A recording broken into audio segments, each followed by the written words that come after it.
ফজরের পরে। এইরকম মুরব্বী সলমানদারিতে একজনও নাই। হ্যাঁ, এইরকম মুরব্বী সলমানদারিতে আছে? এটা কি তার জন্য সৌভাগ্য না দুর্ভাগ্য?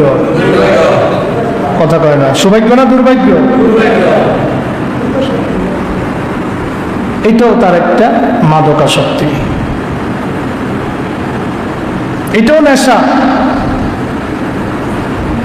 কিছু কিছু মানুষ আছে পান খায়, সকালে মসজিদে যাইব ফজরের নামাজে 1 কিলো বানায় মুখে দিয়ে চাবাইতে চাবাইতে যায়, এখনো পানিও খায় নাই, নাস্তাও খায় নাই।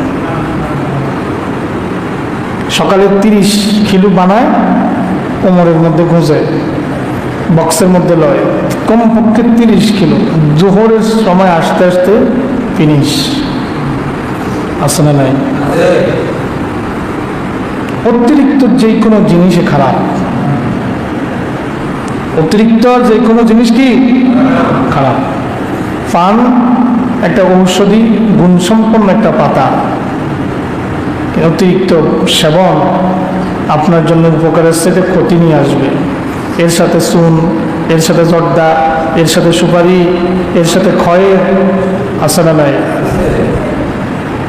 সবগুলা মানে আসক্তি হয়ে কোনো কিছুই ভক্ষণ করা যাবে না। এটা না হইলে চলে না, এটা কেমন কথা?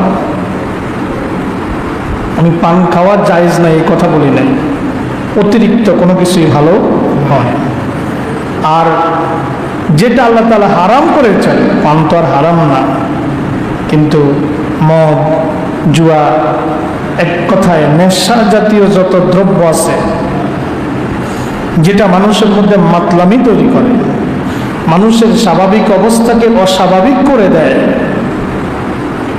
ব্রেন স্বাভাবিক কাজ করে না, মস্তিষ্ক বিকৃত হয়ে যায়, ওই জাতীয় সকল জিনিস আল্লাহ তাআলা, আল্লাহ রাসূল সাল্লাল্লাহু আলাইহি সাল্লাম হারাম করে দিয়েছেন।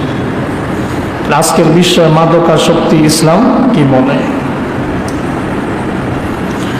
আল্লাহ পাক রব্বুল আলামিন সূরাতুল বাকারা আয়াত নাম্বার 219 এর মধ্যে বলেন, ইয়াসআলুনাকা আনিল খামরি ওয়াল মাইসির। ও নবী, তারা আপনাকে প্রশ্ন করে মদ এবং জুয়া সম্পর্কে। কি সম্পর্কে? মদ এবং ইয়াসআলুনাকা, তারা আপনাকে প্রশ্ন করে আনিল খামরি, মদ সম্পর্কে, ওয়াল মাইসির, জুয়া সম্পর্কে। আল্লাহ তাআলা বলেন,